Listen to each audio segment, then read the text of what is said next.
Ma mère m'a mise à la porte parce que je ne veux pas partager mes fonds universitaires avec mes demi-frères et sœurs. Je suis une fille de 17 ans vivant avec ma mère de 43 ans, mon beau-père et mes deux demi-frères et sœurs. Mon demi-frère, Jackson, a 1 an de plus que moi, et ma demi-sœur, Emma, a 2 ans de moins. Nous allons tous dans le même lycée, mais nous n'avons pas d'amis communs et n'avons jamais été proches. Ma mère a épousé leur père après avoir été en couple pendant presque 5 ans. Le mariage a eu lieu il y a 3 ans, mais nos familles vivent ensemble depuis 6 ans. Le mariage n'était qu'une formalité. Mon père est décédé quand j'étais très jeune, donc je n'ai pas pu passer beaucoup de temps avec lui. Mes parents n'ont jamais été mariés et la famille de mon père n'approuvait pas ma mère parce qu'elle était un peu fêtarde et n'avait pas bonne réputation dans leur ville natale. Ils ont vécu ensemble pendant un court moment mais ne se sont pas mariés parce que ses parents l'auraient probablement renié. Il a été diagnostiqué avec une leucémie à un stade avancé à seulement 27 ans, et quand ils l'ont découvert, il était trop tard pour faire quoi que ce soit. Heureusement, il a eu le temps de mettre ses affaires en ordre et a réussi à mettre en place un fonds éducatif pour moi pour après sa mort, afin que je n'ai pas à m'inquiéter et que ma mère n'ait pas à lutter autant après son décès. Pendant longtemps après la mort de mon père,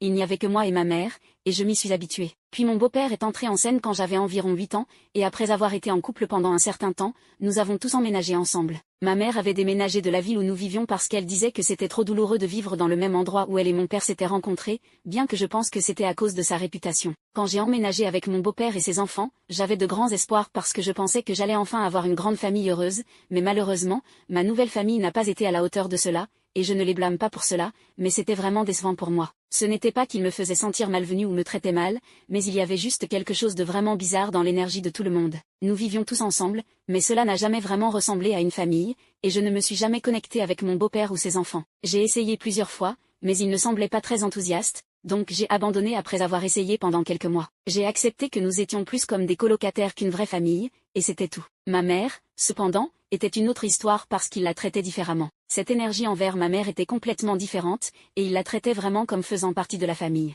Je pourrais me tromper complètement ici, mais je pense que la raison pour laquelle mes demi-frères et sœurs et mon beau-père étaient heureux d'inclure ma mère et de faire semblant d'être une famille heureuse avec elle et de m'exclure, c'est parce que l'ex-femme de mon beau-père était un cauchemar. Elle était une totale croqueuse de diamants qui a laissé mon beau-père presque sans le sou après le divorce. Il a dû reconstruire sa vie à partir de zéro et, pour aggraver les choses, il a également dû s'occuper de mes demi-frères et sœurs tout seul. Leur mère a abandonné la garde et les a abandonnés pour partir avec son nouvel amant peu après le divorce. Trouver une femme comme ma mère, qui est l'exact opposé de son ex-femme, était probablement formidable pour eux tous, mais je n'étais pas vraiment nécessaire dans ce scénario, et c'est exactement comme il me faisait sentir. Récemment, ma mère m'a demandé de partager mon fonds universitaire avec mes demi-frères et sœurs, car leur père n'avait pas pu économiser pour eux. Jackson avait pris une année sabbatique et était sur le point de commencer l'université en même temps que moi. Légalement, ma mère ne pouvait pas contrôler les fonds parce que, dans son testament, mon père avait clairement indiqué que seul moi pouvais contrôler mon argent après mes 18 ans. Je ne voulais pas partager l'argent avec mes demi-frères et sœurs. Premièrement, je ne les considérais pas comme ma famille et je suis sûre qu'ils ne le faisaient pas non plus, et deuxièmement, même si je n'utilisais pas tout l'argent que mon père m'avait laissé, je voudrais toujours utiliser le fonds pour moi-même. Ce genre d'argent pourrait vraiment m'aider à bien démarrer et être utile pour moi quand j'aurai mon propre appartement et des choses comme ça jusqu'à ce que je commence à gagner mon propre argent. J'avais aussi déjà économisé beaucoup en allant dans une école publique au lieu d'une école privée, et ma mère n'avait pas eu à dépenser d'argent pour mon éducation jusqu'à présent. J'étais aussi une très bonne élève, donc je m'attendais à obtenir une bourse dans n'importe quelle université où je déciderais de postuler et de m'inscrire. L'argent n'avait jamais été une préoccupation pour moi, mais maintenant que je devenais adulte et que j'allais avoir 18 ans dans quelques mois, je commençais à penser à économiser et à gagner de l'argent. Donner de l'argent de mes fonds à mes demi-frères et sœurs ne semblait pas être une bonne idée pour moi, donc j'ai dit à ma mère que je ne partagerais pas ces fonds avec eux parce que je ne pensais pas que c'était nécessaire. Si Jackson voulait vraiment aller à l'université, il pouvait simplement faire ce que des millions d'enfants font de toute façon et obtenir un prêt étudiant. Ma mère n'était pas contente de ma réponse et a dit que j'étais égoïste, et je n'étais pas en désaccord. J'étais vraiment égoïste et ne voyais rien de mal à cela. Donc au lieu de me disputer avec elle, je lui ai simplement dit que j'étais égoïste et que j'étais complètement d'accord avec cela parce que je ne considérais pas mes demi-frères et sœurs comme ma famille. C'est alors que ma mère a commencé à me crier dessus. Apparemment, elle croyait que ce que j'avais dit n'était rien de moins qu'un délit criminel. Il m'a fallu quelques secondes pour comprendre qu'elle perdait la tête simplement parce que j'avais dit la vérité et que je n'avais pas considéré mes demi-frères et sœurs comme ma famille. Les doubles standards étaient incroyables parce que, d'une part, la famille m'avait traité comme une étrangère pendant les 8 dernières années, et elle n'avait jamais semblé le remarquer ou peut-être qu'elle l'avait remarqué et qu'elle s'en fichait, mais quand il s'agissait de moi, je devais les considérer comme ma famille et les traiter comme tels sans aucune raison. J'ai essayé de lui parler calmement et sans lui crier dessus, mais c'était inutile parce qu'elle était déjà hors de contrôle, m'appelant ingrate et d'autres choses. Donc, j'ai attendu qu'elle finisse de me crier dessus, et puis je lui ai dit qu'elle pouvait me crier dessus autant qu'elle voulait, mais je n'allais pas changer d'avis. La seule chose que crier allait accomplir était de m'aliéner encore plus et de me faire sentir encore moins encline à les aider de quelque manière que ce soit. Ma mère s'est un peu calmée après que j'ai dit cela, et j'ai pensé que nous allions enfin avoir une discussion rationnelle où je pourrais exprimer mes sentiments, mais c'était naïf de ma part. J'avais oublié que dans cette maison, mes sentiments n'avaient pas d'importance du tout. La seule chose qui comptait était si ma mère, mon beau-père et mes demi-frères et sœurs étaient heureux. Mon bonheur n'était pas important pour eux. Après que ma mère se soit calmée, elle m'a dit que j'avais une semaine pour décider, mais après cela, elle serait obligée de me mettre à la porte de la maison. J'ai pensé qu'elle plaisantait, mais elle m'a dit qu'elle ne plaisantait pas et que puisque mon anniversaire était proche, elle ne serait même pas légalement obligée de me laisser vivre avec eux plus longtemps parce que je ne serais plus mineure. Donc, je serais hors de la maison et complètement seule si je n'acceptais pas de partager le fonds universitaire, que mon père avait créé spécifiquement pour moi, avec mes demi-frères et sœurs. Je pouvais à peine croire que ma propre mère dirait quelque chose comme ça et me mettrait dans une position aussi difficile juste pour le bien de mes demi-frères et sœurs alors que j'étais censée être sa propre fille. Cela semblait que s'entendre avec son nouveau mari était plus important que sa fille. J'ai décidé de quitter cette maison, peu importe le coût. J'ai commencé à parler à mes amis et je leur ai dit que j'avais besoin d'aide pour trouver mon propre appartement parce que je prévoyais de déménager avant mon 18e anniversaire. Je leur ai tout dit de ce que ma mère avait dit et expliqué l'urgence de la situation. Je savais qu'une fois que j'aurais 18 ans, j'aurais tout l'argent et que je pourrais alors contrôler où je le dépensais. Quelques jours ont passé, et une amie m'a dit qu'elle avait réussi à parler à une cousine qui postulait également aux mêmes universités que moi. Elle prévoyait de vivre dans un appartement parce qu'elle voulait être indépendante dès le début, et mon amie a suggéré que je contacte sa cousine afin que, si nous finissions par aller à la même université, nous puissions louer un appartement ensemble et y vivre. J'ai pensé que c'était une excellente idée et j'ai contacté la cousine de mon amie presque immédiatement. Nous avons tout réglé, et je lui ai également dit ma situation, et elle semblait très compréhensive. Mais il s'est avéré que c'était assez facile pour moi de résoudre cela parce que mes amis m'ont dit que je pouvais aller vivre avec eux jusqu'à ce que l'université commence enfin. C'était un plan compliqué et risqué, mais j'étais prête à le suivre parce que tout serait mieux que de vivre avec ma mère et ses gens. Le jour où ma mère m'a reparlé pour me demander si j'avais changé d'avis, j'ai décidé de lui dire la vérité et de partir. Je lui ai dit que je n'avais pas changé d'avis et que j'allais vraiment quitter cet endroit. Je lui ai dit que la façon dont elle et sa famille m'avaient traité au cours de la semaine dernière n'était rien de moins que psychotique, et je ne pouvais plus le supporter. Je lui ai dit que j'avais déjà parlé à quelques amis et que je vivrais avec eux jusqu'à ce que je puisse commencer à appeler et déménager d'ici. Je lui ai dit que je ne voulais plus jamais la revoir, donc elle était libre de me mettre à la porte, et je m'en fichais. Je suis partie assez heureuse et j'étais contente de les voir pour la dernière fois, mais ce n'était pas la fin de mon plan. Pendant le temps que j'ai passé dans ma chambre complètement seule, j'avais pensé à des moyens de me venger de ma mère. Depuis qu'elle avait épousé mon beau-père, ma vie avait changé, et pas en bien, mais elle ne semblait même pas s'en soucier parce qu'elle était heureuse avec sa nouvelle famille. Donc, une fois que j'ai emménagé avec un ami, j'ai décidé d'aller sur mes réseaux sociaux et de faire un post sur ma mère. J'ai écrit sur l'incident qui s'est produit et comment ma mère m'avait crié dessus simplement parce que je ne voulais pas contribuer au fonds universitaire de ces beaux enfants. J'ai également mentionné qu'aucun d'eux ne m'avait jamais traité comme faisant partie de la famille, mais ma mère ne semblait jamais avoir de problème avec cela. Ce n'était un problème que lorsque je faisais la même chose avec eux. J'ai donné plus de détails, racontant des incidents spécifiques où je me sentais complètement exclue. J'ai parlé des doubles standards. J'ai également mentionné comment elle avait pratiquement oublié mon existence une fois qu'elle avait commencé à vivre avec sa nouvelle famille, et j'ai également dit que je la trouvais être la créature la plus égoïste de cette planète à cause de la façon dont elle s'était comportée avec moi juste pour dire non à quelque chose de complètement ridicule.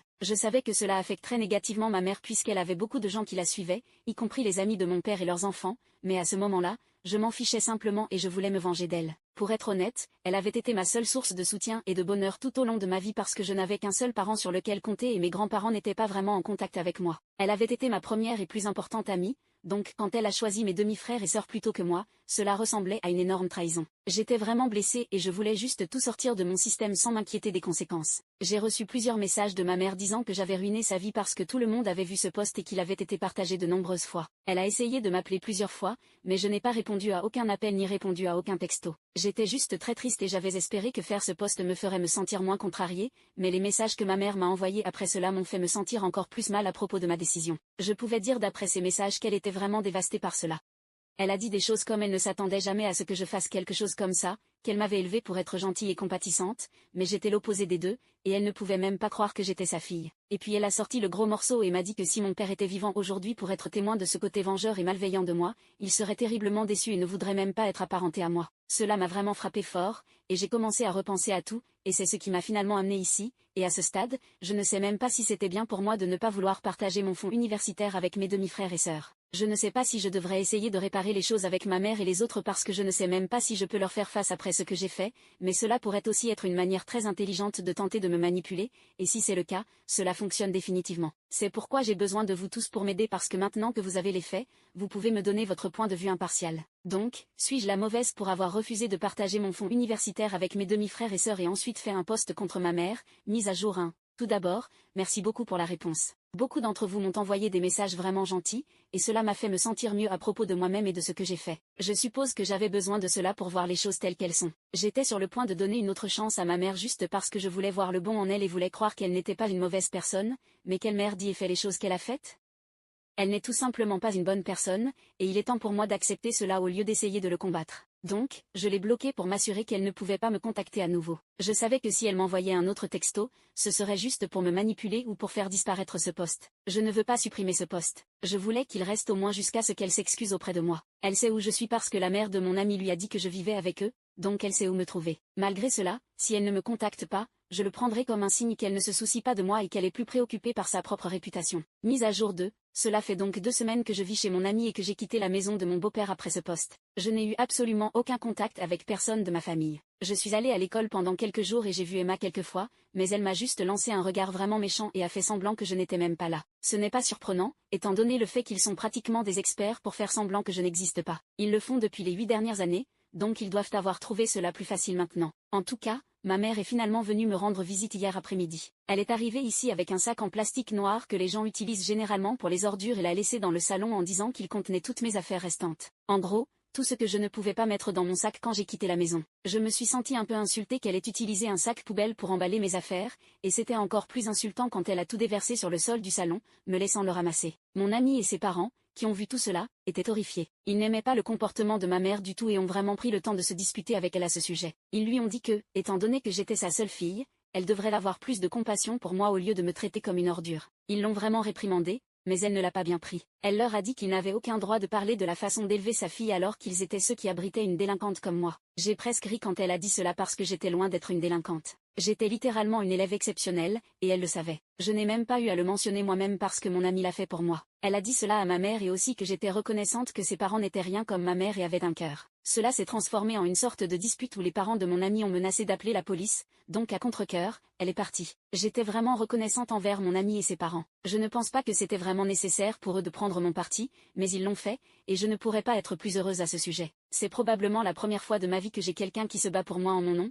et c'était vraiment touchant, mais en tout cas, je ne pense pas que ma mère reviendra bientôt parce qu'après l'accueil qu'elle a reçu hier, elle n'oserait pas se montrer ici à nouveau, et j'espère vraiment qu'elle ne se montrera pas parce que je suis fatiguée du drame maintenant. Je veux passer à autre chose dans ma vie et commencer un nouveau chapitre, mais je ne peux pas le faire si elle continue à se montrer encore et encore. Donc, j'espère que c'est la dernière fois que je la rencontre. Mise à jour 3, bonjour à nouveau. Cela fait longtemps que nous ne nous sommes pas vus. Je n'ai pas mis à jour depuis un bon moment, je pense quelques mois, mais vous ne pouvez pas me blâmer pour cela. C'était parce que j'ai postulé à des universités et que j'ai travaillé vraiment dur, et tout cela a porté ses fruits. Je suis dans mon premier choix d'université, et oui, je suis le plan que j'ai élaboré il y a quelques mois. L'ami de mon ami, qui postulait également aux universités, a également été accepté ici, et nous allons louer un appartement et vivre ensemble. Elle est une fille très gentille, et le fait qu'elle soit la cousine de mon ami est juste la cerise sur le gâteau parce que de cette façon, je peux rester en contact avec tout le monde. Beaucoup attendent une mise à jour sur ma mère et non sur comment je vais dans la vie, mais ne vous inquiétez pas, j'ai quelque chose à vous dire à son sujet, mais comme c'est un peu long, je l'ai laissé pour la fin. Ma mère est réapparue chez mon ami,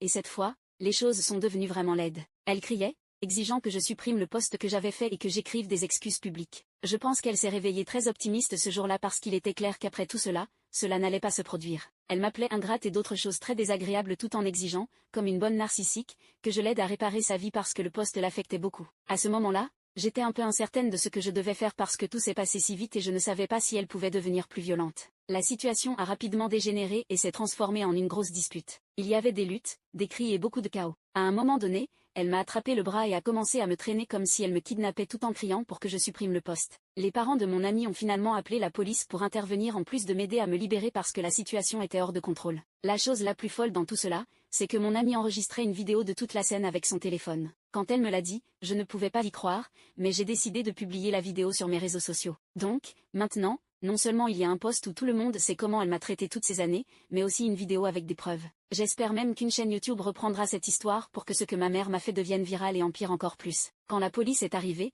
elle s'était déjà un peu calmée, mais de toute façon, les parents de mon ami ont expliqué aux agents ce qui s'était passé, donc ils l'ont emmenée. Après avoir découvert que mon ami avait enregistré la vidéo, j'ai pensé à l'utiliser comme preuve, mais honnêtement, je n'avais pas la force ni l'envie de gaspiller mon énergie pour ma mère après tout. Je ne sais pas si je peux même la considérer comme telle. De plus, la vidéo est sur mes réseaux sociaux, et je ne sais pas si elle peut être utilisée comme preuve si elle le peut, parfait, mais je ne veux pas savoir quoi que ce soit de plus sur elle. Je sais que beaucoup s'attendent à une vengeance plus forte contre ma mère, mais si vous étiez à ma place, vous seriez probablement aussi épuisé que moi après tant d'années à vivre cela. Donc, la meilleure chose pour moi est de couper tous les liens avec elle, surtout parce que maintenant j'ai déménagé à l'université et je ne l'aurai pas autour de moi.